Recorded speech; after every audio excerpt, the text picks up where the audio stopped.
Битва за Кавказ известна многим, но далеко не все знают о решающем значении Молгобекской оборонительной операции, которая стала одним из важнейших направлений в разгроме гитлеровской армии на Северном Кавказе. Об этом рассказывают школьникам в формате творческого урока истории. Немецко-фашистские войска вторглись в пределы Северного Кавказа. Наши войска ведут ожесточенные тяжелые бои. Чтобы остановить врага, необходимы были надежные оборонительные сооружения.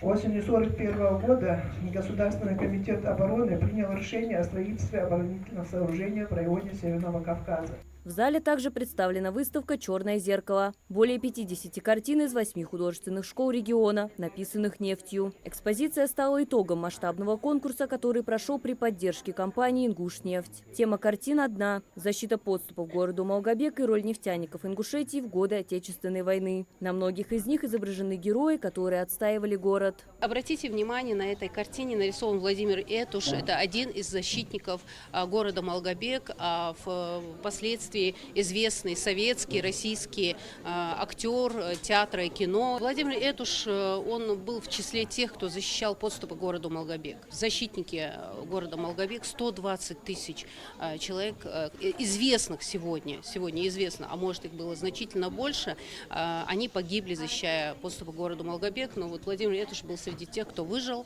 Учащиеся узнают о многих героях, которые внесли большой вклад в защиту Молгобека, Северного Кавказа и всей страны. Мы все стали свидетелями, что город наш, Молгобек, стал городом воинской славы. Ну а фронт одерживает победу когда за ним является мощный тыл.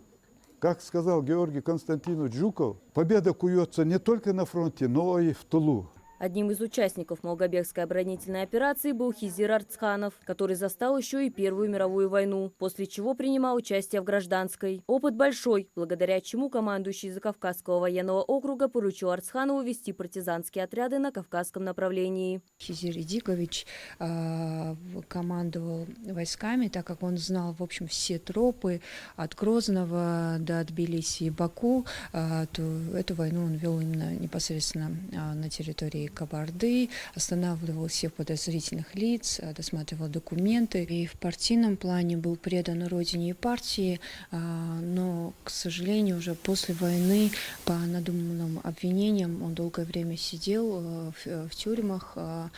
Его, конечно, освободили и реабилитировали. Не стало Хизира Идиковича Арцханова в 1980 году.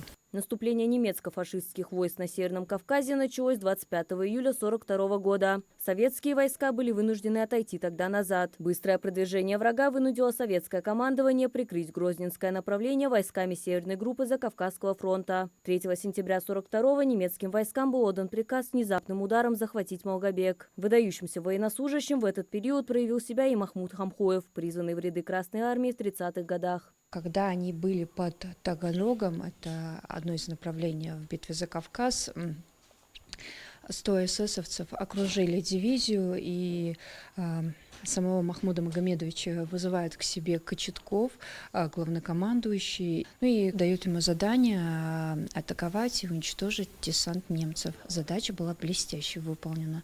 Еще одна задача была поставлена 26 декабря 1941 года по направлению, и был такой плацдарм Соленый, где Махмуд Хамхоев тоже выполнял задачу.